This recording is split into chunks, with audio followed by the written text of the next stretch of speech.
kind of getting into, the whole point of your podcast about estate planning and stuff. When Mom got sick, she was wanting to tell me what was going on and all this. And I said, Mom, it's morbid. I don't want to hear about it, So I didn't. And then after she passed, I was devastated and I didn't really get into it. And I highly urge, your viewers to get into it and to find out exactly what's going on, because it's important. It really is. We ended up getting, taken advantage of, by business people. And Life's Third Act is a podcast dedicated to helping you get the most out of your retirement. Sponsored by Tucker Allen. Here's attorney CPA Joe Cordell. Welcome to another episode of Life's Third Act. We have something very special today, but it's going to continue a theme that we've been talking about before, but we're doing it in a way we've never done before. So let me set the stage. Many of you remember that we did a show on Glen Campbell, the beloved Glen Campbell. And matter of fact, it fell into two segments because there's so much to cover. This artist who accomplished so much, and his personal life was varied and some ups and downs there. So we got a lot of very favorable comments regarding that, and apparently our likes and our views were very high for that segment. So you're like we are. We're very interested in Glen Campbell. And one of the themes that we covered in that was part of the series of talking about how a step-parent, a surviving stepmom specifically, can sometimes influence the level of conflict that happens leading up to the death of the father, and then thereafter, the extent to which would be litigation in the probate process and even continuing on for years. And we had a number of cases of celebrities where that did, in fact, happen to some extent. With Frank Sinatra, you didn't so much see the continuing litigation, but we talked a little bit about, even with him and, his wife, about which, many good things can be said, depending on who you talk to, Barbara, but also the kids' view, and the kids' views were very different. They felt that they were shut off from their dad. So Glen Campbell, there was a very similar thing with respect to him and the other examples we gave. Well, here's what's really special about this topic and why we're picking it up today. So shortly after I had done that segment, I had gotten a comment, and I think it was in the form of a phone call from one of Glen Campbell's children, Travis. So Travis had some good things to say about the show, but he said, there's some things that weren't quite right. And I said, really? And so we had this conversation. It included Travis's wife, too, Trudy, who not uncommonly, you put the husband and wife together and you get the whole picture kind of, or at least, Trudy is able to contribute a lot in terms of what she remembers, too. They've been married many years. So between talking with Travis and his wife, Trudy, I got a much bigger, fuller picture of what Glen Campbell's life was like in the latter years, as well as going back to his first divorce, because Travis is a child of the first marriage, which was a long marriage, and we'll talk about that. So anyway, Travis and I were having this conversation, and Trudy, and I said, we ought to have you guys on in a show where you can talk about some of these things, and we can go over some of the items that we mentioned before, and even more, things I had no idea about. So I knew that you as an audience are like I am. You're very interested in Glen Campbell, and you're very interested in his memory, and there's so much to learn in terms of his experiences, good and bad.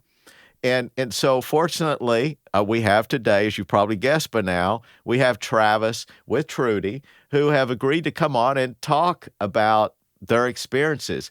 And there's so much here, to be honest with you, that one of the challenges we had was, how do we break this into digestible segments? So we decided, let's take a segment and focus on Glen's first wife, which is the mother of Travis and his two siblings, Billie Jean.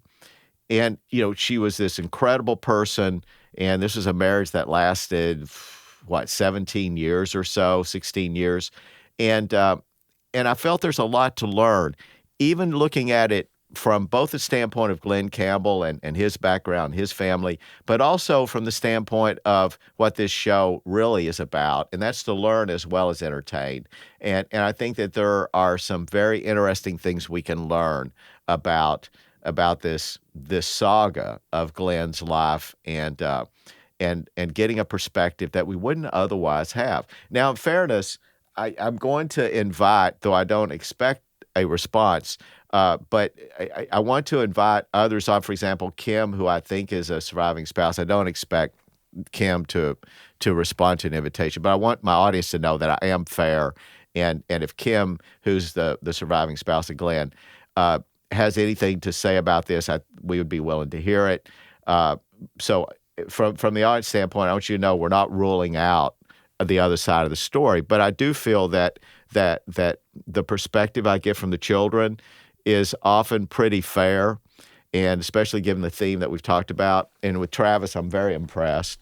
And you all have waged a tough road trying to preserve your dad's memory, as well as other conflicts that we see come along sometimes with kids where there's a step parent who survives, and there are some disagreements. And as you probably can guess, there were in this case, and we'll talk about that. Some of those we're going to talk about, though, in the next segment. So we're going to break this into two segments, and today we're going to focus on that first part, which is giving you some background about Glen's first wife and his children from that marriage.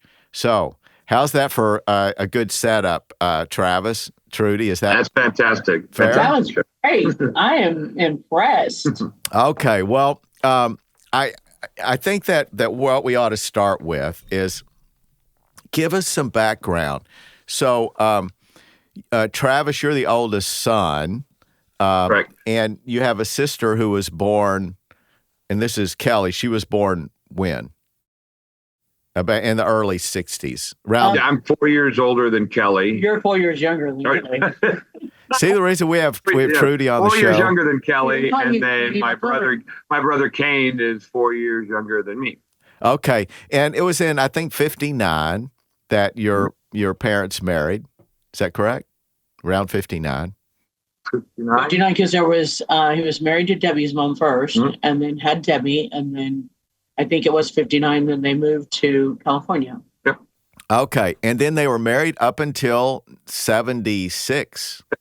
Correct. So a lot of people don't realize that was a long marriage. Some people think, well, wait, there were several marriages there, and you assume that they were kind of equally distributed.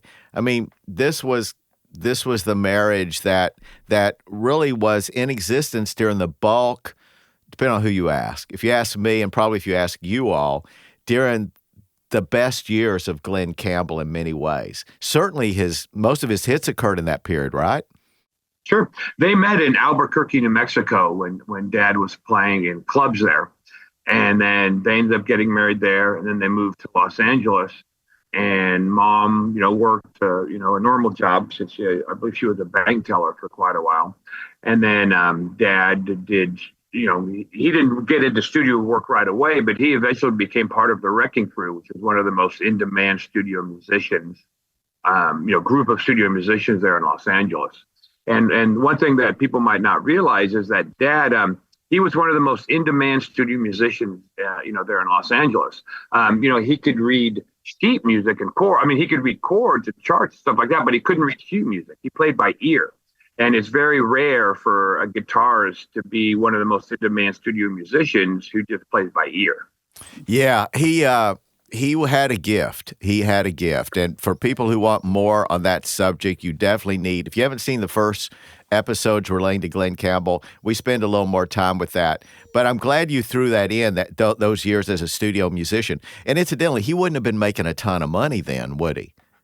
Not necessarily. I mean, not compared to what he did later. Oh, of course not. No, definitely not. Definitely not. So your mother was working, and she worked pretty much throughout the 60s, or tell me how that worked out. Correct. Yes, she was. I'm pretty sure. She was a bank teller and And a hairdresser. and a hairdresser. Yeah, and a hairdresser. and she ended up opening a hairdresser salon, later on. But yeah, they're in Los Angeles. And then, as I said, Dad was a studio musician. And then, as it turned out, he eventually had the Glen Campbell Good Time Hour. But how that came about is he filled in for the Smothers Brothers show for a summer. It was called the Smothers Brothers Summer Show. Was that his first television break? I believe it was. Yes. Well, he played on a show called Shindig, but it wasn't really all that popular like the Smothers Brothers show. I mean, Shindig was kind of like a music, entertainment show that he played on for quite a while. Okay, and then did she have a big role in because she was his manager back then, yeah. Right, and getting him a lot of his jobs and doing like the hair of a lot of the people that he performed with, like Frank Sinatra and all of them. Sure. I thought that was kind of cool, A lot of people don't realize there's this connection with Frank Sinatra. Frank Sinatra used him in the studio, right? Oh, yeah. He played on an incredible amount of people's albums. And he doesn't appear as credit on it, his individual name, right? As a studio musician back then, you wouldn't show your individual name on the album, would you? I am not 100% sure about that, but I believe that is correct, what you said, yeah. Well, it was Frank Sinatra that was talking about that when they went by Glen's music and they looked at it and it was upside down. Well, it was one of the producers. When Dad's sitting there in their studio, jamming away, and then the producer comes by and was looking at the music chart and looking at Dad, looking at the music chart, and then he reaches down and he grabbed the sheet and he turned it over. Dad had the music sheet upside down. He had I've read stories about his phenomenal musical memory, and it's ironic that he ends up having Alzheimer's many years later when he had this ability to hear a tune and just replicate it. Oh yeah, it was incredible. Incredible. So now, on a personal level, your kids, you're in the house. I guess Mom and Dad, they at some point there was conflict. We know that. What do you remember about their marriage and their relationship and that period when it kind of went downhill? Can you give the audience some sense of what was going on? Well, as a kid, I mean, I didn't really realize what an icon Dad was at the time. When I was younger, it was early '60s. When Wichita Lineman, Galveston, when those started coming out. So I was really young when when you heard Dad's song on the radio. I just thought that was pretty cool. I mean, it wasn't. I think it was '75 or '76 when Rhinestone Cowboy came out. And that's when, I was 10 then. I was born in '65. So when those songs came out, obviously I was a little more aware, and could realize that. But when I was a younger kid, we'd have people in the house, Mel Tillis, Merle Haggard, Johnny Cash, a lot of people like that are in the house. And I didn't really realize, obviously back then, what musical icons they were. Even Dad. I mean, Dad was just Dad to me. One thing that I fondly remember as a kid is he used to play classical gas a lot. The instrumental. That's a tough guitar part. Oh, sure. And I used to just love that. I used to ask him just to play that over and over and over again because I loved it. I loved that. And what I didn't realize back then is how many people that are iconic guitarists kind of looked up to Dad. And he's known for being, quite, for his musicianship just as well as he is for his, singing ability as well. Yeah. He, and that is a fact, is that people who are instrumentalists often don't have the gift of being a great voice. Sure. The probability of those two gifts coming in the same body, having a voice that could stand on its own, be a lead singer, just an incredible voice, and at the same time, somebody who could play like Chet Atkins and other pickers of the period. He was a gifted. So how was he as a dad at home? He was incredible. Obviously, he was on the road a lot. But he was always there for me, when he played a lot in Vegas. I remember when I was younger, it was weird because he would kind of overlap with Elvis. it was at the Hilton, but back then it was called the International Hotel in Vegas. And, they would overlap. He would, towards the, Elvis would be he would start playing at the tail end of Elvis's time there, or Elvis would start playing at the tail end of his time there. But I always used to wonder, it must have been hard on my mom, because him and Elvis walking around back then, the International, but the Hilton Hotel in Vegas, with all these like little chickie babes follow them around. I always found, it must have been quite difficult on my mom back then. Yeah. And obviously, so. Sure. And then you had mentioned, about, when I noticed, they divorced in 76. I was born in 60, so I was right around, 9 or 10. And, sure, you can feel the tension, but you didn't really realize, exactly what was going on. Obviously they're trying to hide it from you, but, it wasn't really until Dad moved out, that it kind of grasped, the situation that, wow, they split up. Did you realize there was someone else at the time, or was there someone else at the time? I didn't really understand that, then, I kind of know now, friends that were friends of theirs, and it's funny because I don't know if you've ever heard of Shecky Green, the comedian. Oh, yeah. He was really good friends with Dad. So, I'm not sure if he stayed with Shecky, but I know Shecky Green was a really good friend of Dad's, and during that time period was very helpful to Dad. So your dad at that point had a couple of hits. His first hit was what? Well, like the Wichita Lineman, Galveston, By the Time I Get to Phoenix. All those were kind of in the 60s, and then around the time when they got divorced, Rhinestone Cowboy came out. I believe Rhinestone Cowboy was the first Grammy that won a Grammy for both pop and country, if I'm not mistaken. I'm pretty sure that's correct. Huh. And boy, the Wichita Lineman. So that was in the late 60s. Uh-huh. It's funny because I live near Wichita now, and people ask me, why I moved to Wichita. I came out here looking for that lineman guy Dad used to sing about. Can't find him anywhere. What a great song! What a great song! And then, as it turns out, I kind of live just north of Ponca City, and Ponca City is where Jimmy Webb's from, who actually wrote the song. So it's kind of bizarre how things turn out in the end. So let's take us up then to your dad moves out. A divorce is coming. Your mother continued to live in California. Correct. Yeah. And my mom, man, she was just incredible. She passed away in 93 from complications due to breast cancer. And but she was just a trooper. She was my best friend. She was my best friend in the whole wide world, and she was instrumental, to Dad being who he became.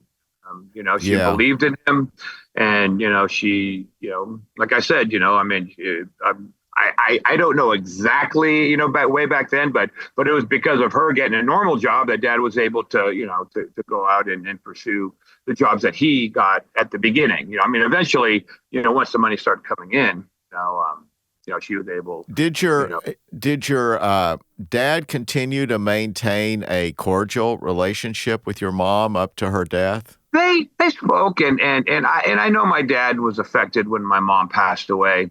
They talked, as a child, of any, parents that are divorced. I'm sure sometimes there'll be,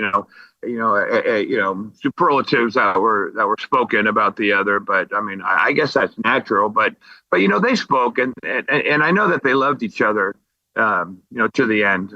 I really do, and it's funny because, after they divorced and I got a little bit older, and we would go out, to wherever, like to restaurants or whatever, my mom's name was Billie Jean. Her nickname was BJ. People called her BJ.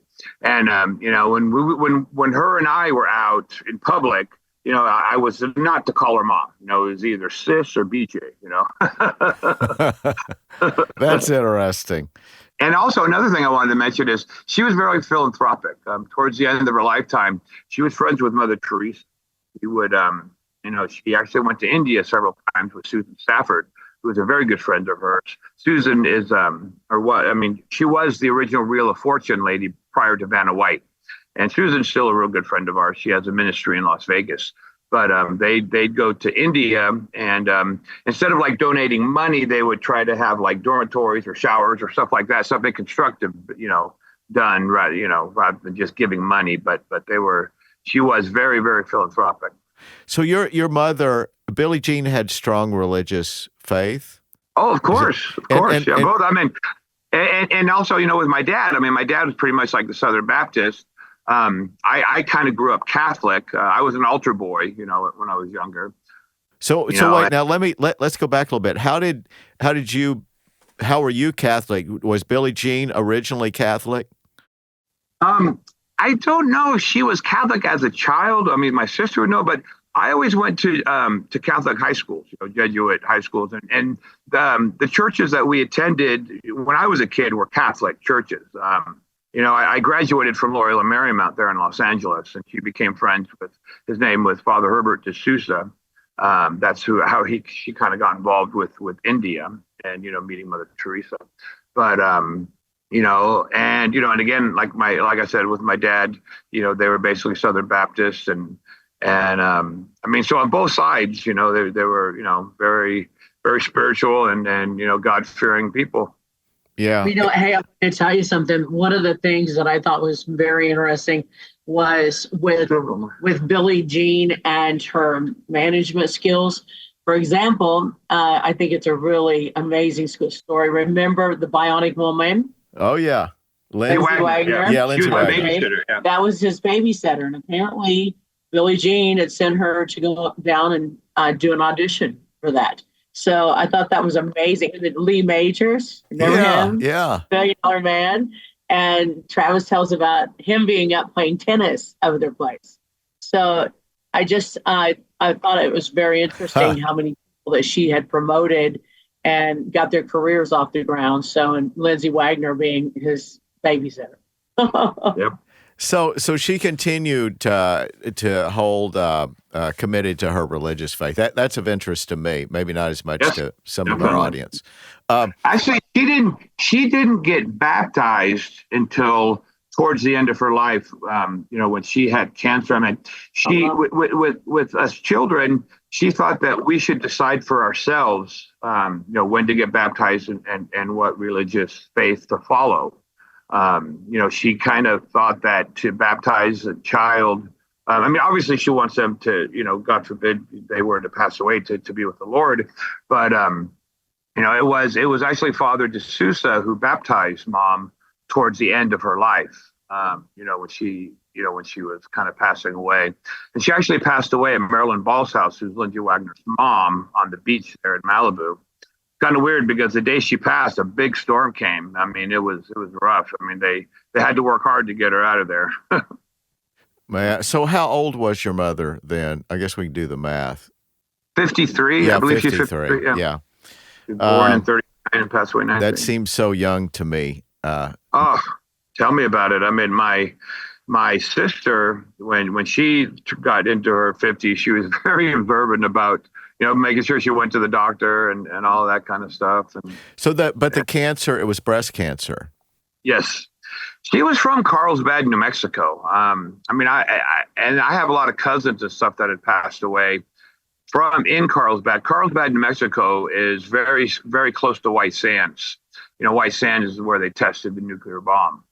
I'm not sure if that really had anything to do with it, but I'm sure there was some fallout that had to have come across, not just Carlsbad, but that general area. Again, I'm not some kind of conspiracy theorist, but I'm sure, that back then they didn't really plan on, that was the Manhattan Project. Yeah, at that time, we didn't understand radiation that much and its effects. But so let's talk about then the divorce. So the divorce comes along, and I guess it was filed in 75. I know it was completed in 76. Correct. So your dad is the one who wanted the divorce. That's your understanding? What was your mom? I think my mom's the one that wanted it. Well, I know she filed. She was the petitioner, but I assumed your dad. Give me that. What little you know, perhaps, of that. Kelly had said how he cried and didn't. Yeah, that my sister, my older sister Kelly said Dad didn't really want to do it, but I meant there were like situations to where I guess it's just, I don't know, what do you call them, irreconcilable differences. I mean, just it was, I guess it was just rough, on both of them, after. But your mother is the one though that filed the petition. But I assume that your dad, and I stereotyped in that opinion. I mean, I assume that your dad had probably met somebody else, and perhaps he hadn't. But I'm not sure. I mean, they had met, and again, I there's speculation on my part, but I mean, I know that soon after they divorced, he had met Sarah. Who was going out with Mac Davis at the time. She's a wonderful lady. Yeah, she ended up marrying Sarah. Married to Mac Davis. Yeah. That's what, she was married to Mac Davis when Dad started going out with her. But I have an incredible brother, Dylan, from Sarah. And Sarah's a wonderful, wonderful lady. I mean, I love her very, very much. She's still living. Correct. Yeah. Correct. And then after Sarah got divorced, that's when he kind of got into his tumultuous years with Tanya Tucker, who's still, I love her to death too. She's still a good friend of ours. Yeah. He barely survived Tanya Tucker. Yeah, they barely survived each other. I know. Well, yeah. She'll be the first to talk about that being a crazy period. Yep. Yeah. She actually helped us later on. I mean, I'm not sure we're getting into the bill we passed in Tennessee, but she actually helped us. She testified at the Senate when we were passing the bill there in Tennessee about elder exploitation. Yeah. Well, I want to do kind of a teaser for our audience is if we can get the logistics in place, we'd like to do a show where we talk just about that topic. It's fascinating. But so let's go though to the divorce. Your mother filed, which is not unusual. It's really no indication as to who really wants the divorce. I can tell you as a divorce lawyer. Sure. But there wasn't a trial at the end. Apparently there was a settlement between them. Correct. And as I review the decree, which was the settlement agreement, which was incorporated into the decree, it appears that it was very fair to your mother, meaning that I'm looking at a lot of assets and often what you see sometimes, and again, this was a stereotype, it may be completely wrong, but what I saw as a divorce lawyer representing dads especially is that sometimes dads are, in the interest of not having conflict at the end, and especially if they have met somebody else. Now, sometimes, in many of our cases, it was mom who had, but in the stereotype where you have a guy who is successful, he's affluent, and he's met somebody else, often younger, and then he wants out. Often that guy tends to not be very demanding, and they tend to be relatively generous in their deal. And often I'm saying to that guy, do you really want, yeah, I want to be sure I take care of her. And so sometimes guys like that err on the side of being so generous that they sometimes regret it. Now, again, I can't tell because I don't have the actual financial schedules. I can see the allocation of assets as I look down, and there are a lot of assets, but we don't know the value. I don't know the value, and you may have more of a sense.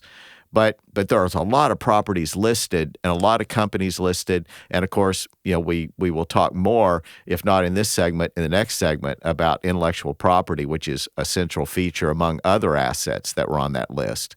But still, I look at a lot of assets being listed there, and I'm wondering, man, what are these worth? And I can only speculate. And then there's a payment of $373,000 that's to be paid. And there's not maintenance ordered, and the maintenance, I'm assuming, again, it's not unusual if there's a disproportionate, and that's typically what happens. If you see a marriage where they've been married 16 years, one party makes 10 times what the other party makes, then if the party is going to avoid maintenance, then they have to pay transfer a disproportionate amount of assets. So rather than being what might otherwise be a 50-50 division of the assets accumulated during the marriage, which even in a community property state is very similar in that respect to what we have in equitable distribution states, which is like Missouri and most other states. But anyway, so in this case, without those numbers, I'm still betting that those scales in value in the judge's mind would have tilted in the favor of your mom in order for him to have avoided paying maintenance. And of course, she got custody of you all. There was, I read this in today from the perspective of representing dads a lot in custody battles. And this was the stereotypical situation in that era where it said your mother gets primary custody and your dad gets reasonable visitation, period. Reasonable visitation. What does that mean? So there was no schedule, but as long as the parents get along, it works because, it's whatever they want to do. But anyway, so I looked at that schedule and I speculated that it looked like there was a fairly substantial amount of assets that probably went to your mother as a settlement. But again, having said all that, let me get your understanding. Well, like as far as the visitation, I mean, we were with Dad anytime, he was in town or we wanted to go down or in the summers, we would go, like either to Vegas or go with him, when he was performing, whatnot. I mean, those are some of my favorite childhood memories. When I remember him playing in Vegas. And it was great because we kind of like had the run of the place, because as kids, you weren't really allowed to go through the casinos, but where the dressing room was, it was like backstage. I mean, where the backstage dressing room was, it was through the kitchen and you had to go through the casino floor. And, I hopefully I wasn't like a punk kid, what I mean by that is, like a smart aleck, something like that.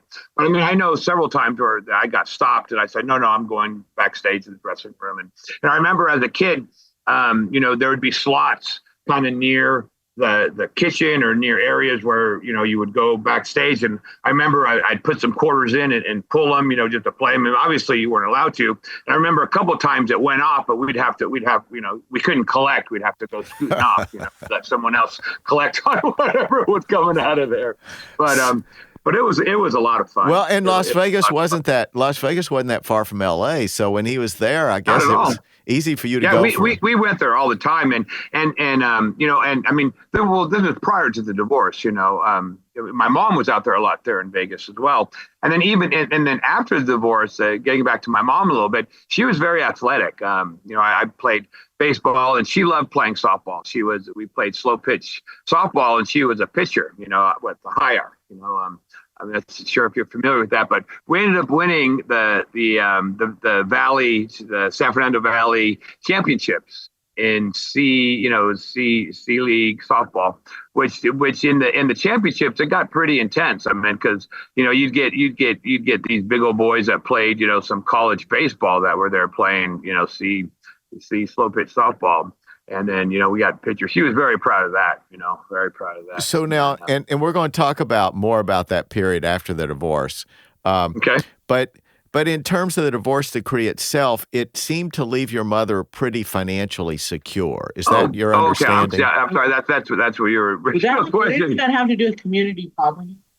You split half and half in California. Well, with Mom, she received 50% of the deferred royalties, for all the songs that she was a part of that she was with Dad. I mean, she was married to Dad during the time he had all his hits.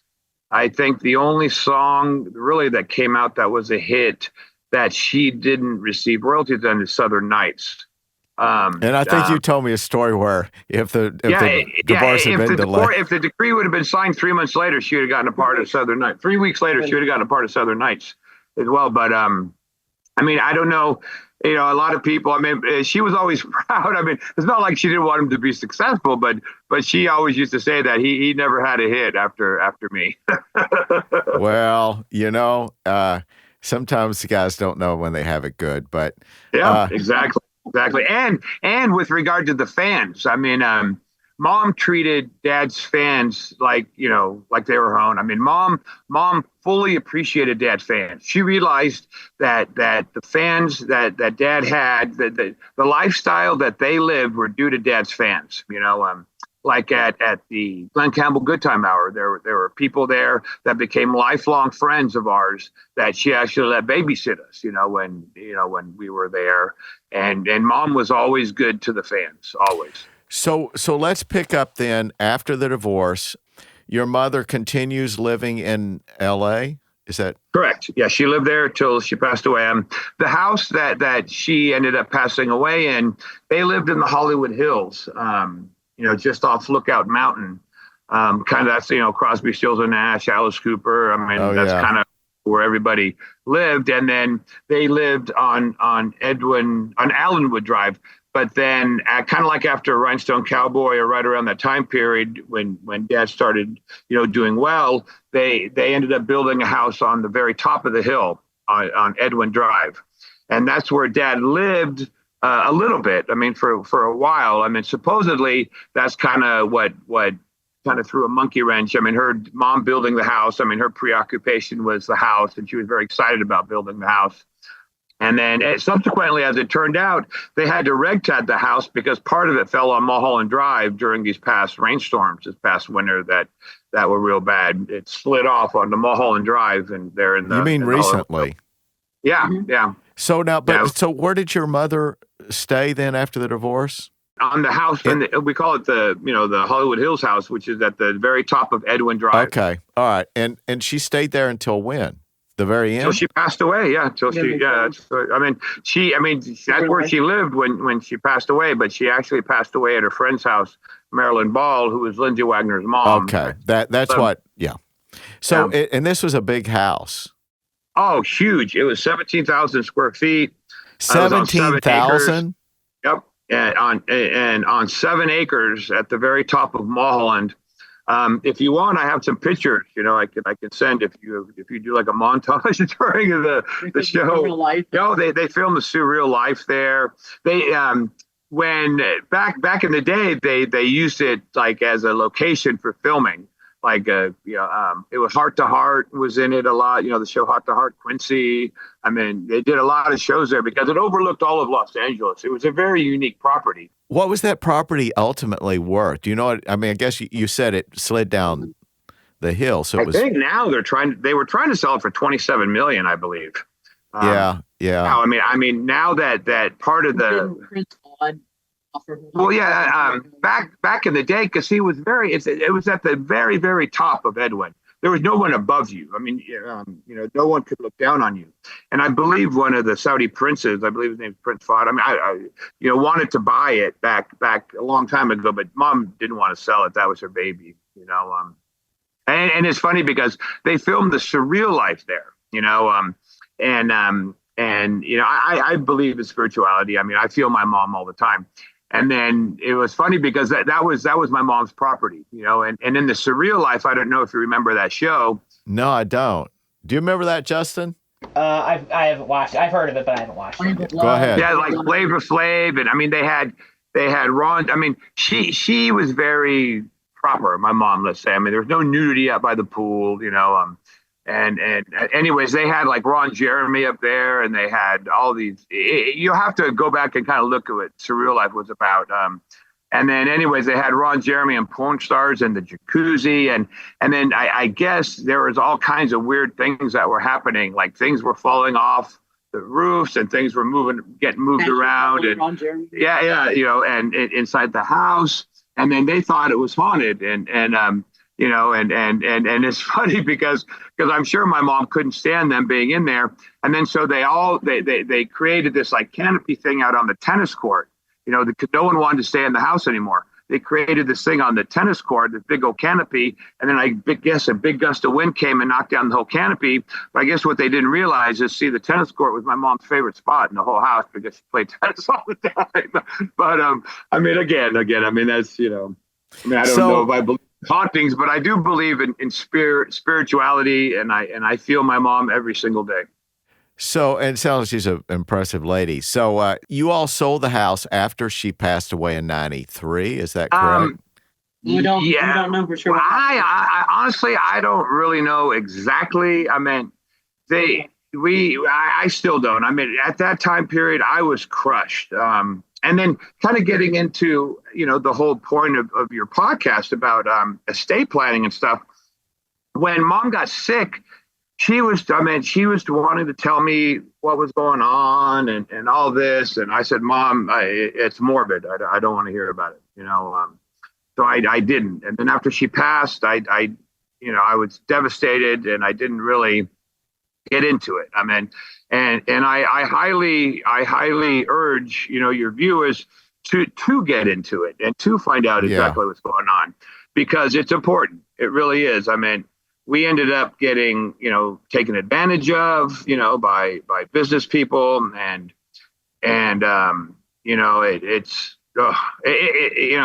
with my mom, it ended up kind of being a semi-nightmare, and I mean, she had estate planning. I mean, there was a trust and everything, but even with the trust and the will, you still can get taken advantage of if you're not, if you're not, up to speed. And you're absolutely right, and you lived it, and it's especially true where you have an estate that has a number of different properties in it, and they can have different values, and you have different ownership interests, and you have to entrust people to run them and to determine their value, and you trust them to sell them, and they're all getting commissions and kickbacks in some form.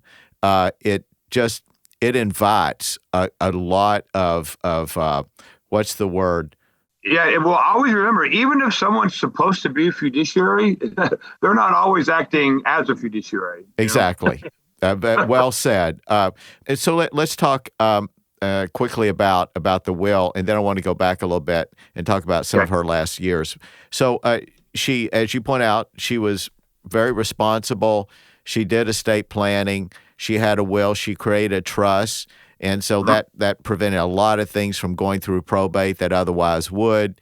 But as you describe, if she had half of the stuff left that I see on this property settlement and this divorce, if half of that was still around, it was a very complicated picture. And with shares of ownership and interests of 1/3, 2/3, 50 shares, 150 shares, and with all these entities, and some probably didn't even exist anymore, and some do exist, and some you're told don't have value, and as we talked before this show, some it turns out had a whole lot of value, and you were told it didn't. So, fiduciaries, though we talk a lot about the extent to which they are held accountable to the law, and all that's true. It's a very high standard. But the bottom line is, if you have people that lack character or that are self-interested in other ways, then you can be sure that there is opportunity for mischief. And apparently you all dealt with some aspects of that. Besides all of that, she had a $6 million life insurance, that was ended up split three ways. And with the investments in that, I mean, I remember every year at tax time, it was like a loss. I mean, just a loss. And then the person that handled it kept saying, well, we'll just think of it as we don't have to pay, we could take that off the taxes. It's just, I'm not blaming that individual. I don't want to bring their name up, but I'm not blaming that individual for everything. But we were definitely, not. There were definitely shenanigans going on. And you all were left, and through no fault of your mother, but you all were kind of left to figure it out, because, how do you pick a person that after you're gone is going to be very conscientious and professional in assuring that your loved ones are protected? And I can tell you don't have, you're not a CPA. You you're not somebody who specializes in financial complicated financial transactions, and yet we're learning, though. We're learning. I was starting to add, although you participated. My wife's becoming quite the expert. Well, and that's kind of one of the lessons here is you joke about it, but you've had to learn about a Sure. lot of these assets, and how do you figure out what something's worth, and how much should you be paying in commissions, in this particular industry for whatever the asset is. And so the good news is you all were left with a complex basket of stuff and which had some value, but the bad news is that without your scrambling and being able to pull in the right experts and using your own judgment and self-educating, you wouldn't have been able to preserve it. Exactly. Right. So let's go back a little bit though. So your mother, did your mother ever remarry? Nope. She never remarried. Never remarried. She had a couple of boyfriends that were, probably just one that was, who she loved, but she never remarried. Dad was the love of her life. And what would she have said that if asked? Yes. Yeah. Yes, she would have. What about that? And so your dad, you've already said, continued to have affection for her. Yep. Yes. So you during this period of time, your dad remarries. Was it Mac Davis's? Right. Correct. Sarah. Sarah. Beautiful lady. Wonderful person. So they were divorced soon after, I guess, his divorce, and they married how much later, do you think? A few years? I think it was just a few A years. year? Yeah, a couple of years. Uh-huh. Okay. And how long did that marriage last? Honestly, I think 5 years, maybe. Yeah. You don't have to have it precisely. I was just yeah. curious. It was, they were, and then Dylan, my brother Dylan, just incredible. And he's an incredibly gifted musician as well. He lives in Nashville. Okay. Wow. So we could talk a little bit about some of your half siblings. How many are there total? There's 8 of us total. 5, 6, 7. Yeah. Okay. Do the math, quick math. September 2nd. Well, it says, married to divorced in 1980. So what? 4 They got years? married in 76, 76, so it was divorced. the same year that Glen and Billie Oh, Jean wow. divorce decree was. I didn't realize that. Yeah, they got married in Yeah. 76, so that was the same year that the divorce was final, and then they divorced in 80. Okay. So that relationship was obviously going on at the Yeah. time. So Yeah. that probably sheds a little more light on your mother's motivation in filing. Okay. Sure. So and then that divorce occurs in 80, and then the person that he stayed married to for the balance of his life, was that the next wife? Was that Kim? Yes. Kim, correct. Yeah. And I believe you refer to her as Debbie, but I'm not sure. Kathy. Kathy. Yeah, that's good. Sorry In your about that. podcast. That's Sarah. I had to chuckle. About that. So, but normally I don't get somebody who's an insider who can fill in Yeah. all these blanks and correct these errors. And to back up, I must say, you were right on. I must say, you do an excellent job of your research and everything you do, because a lot of the subjects you touched upon were right on. Right on. Yeah, and that was kind of one thing that stimulated your contacting us to comment was it did relate to some of the details of Glen's death and the estate and how it was ultimately resolved. And that was, is one of those occasions where there is some conflict at the end and disagreement. And that really brings back up what I mentioned at the start of this, and his surviving spouse, his last spouse, was Kim, and so she's she will be part of the discussion that we'll have in this next segment, and Okay. this next segment will focus on how whenever you're awarded assets, as your mother was, that you have to be sometimes very vigilant in order to enforce those rights. And this ties in perfectly with what we have been saying the last 60 seconds, is that you really have to be vigilant, because the people who come along later that are involved in perhaps one of the spouses, a surviving spouse's life, can have an impact on those assets. And you all, I'll give a little bit of a teaser in terms of where we want to go with the next segment, is there were disputes about the fact that your dad was awarded, in the divorce, your dad kept 50% and your mother was awarded the other 50% of all of the intellectual property that he had accumulated up to that point in his life. And so that people can appreciate the significance of this, most of his hits, as we've discussed, had really occurred, as your mother said real well, that the best, he was the most successful when he was with her. And that's true. So, this is community property in California, and in most states, it's going to be marital property. So the way that the divorce decree reads is that whatever resulted from the labors of, in that case, the defendant, is going to be awarded 50-50. So, that was a significant source of revenue for many years to come. And It still is. And under existing law, I think 70 years or so, at least, that that income could be enjoyed. So that, among a few other assets we'll talk about, ended up being the subject of dispute years later when it turns out that some of the money wasn't being paid that should have been. And this ties in with our discussion about, though you have fiduciaries involved and you have people involved who are supposed to do the right thing, if you don't watch those people, then you can find that monies that you should be receiving or assets that you should own, you're no longer getting credit for or benefit from. And in this case, there's a lesson to be learned. And so we want to save that for our next session. But we're going to talk about what ended up being litigation. And it involved Kim Campbell as well as others.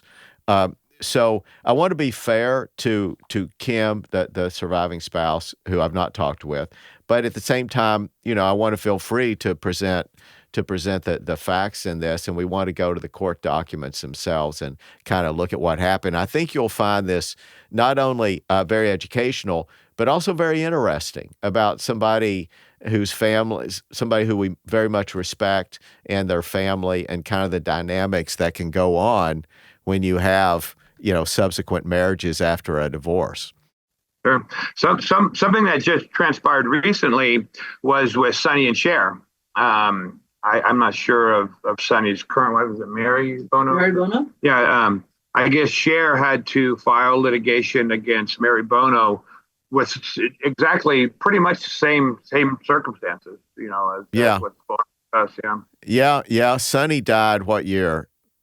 Oh, a long time I'm not ago. Sure. It's been a while back ago, but it was the same year, 1976, that him and Cher had gotten married. Oh, really? Divorce. That's interesting. Same exact year, same exact thing happened because, Cher owned 50% of those royalties. And then same thing with Billie Jean Campbell and the copyright.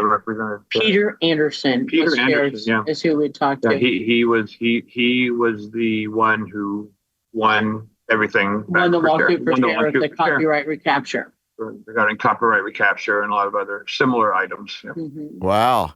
So let's conclude here. And I think this is a good place to conclude because, this kind of sets the stage for the very interesting discussion to follow, which is about those things we've just talked about. So I'm looking forward to picking up with that discussion. And I have to tell you, Travis, Trudy, it's great that you all took the initiative to make a comment about something you saw representing or affecting your dad's memory. It shows your commitment to your dad's memory, Travis. Sure. And because it led to this and our being able to give a much fairer and fuller picture of kind of what went on with your dad, about whom so many people are interested anyway.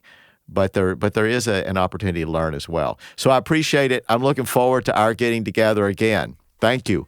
Okay. Thank you. This has been another episode of Life's Third Act. Till next time, take care. You've been listening to Life's Third Act, a podcast for thriving in retirement. Sponsored by Tucker Allen, your estate and elder law advisors. Each week we discuss topics and answer questions to help you better plan for your future. For more information, visit tuckerallen.com. Subscribe and listen again next week for another edition of Life's Third Act. The choice of a lawyer is an important decision and should not be based solely on advertisements.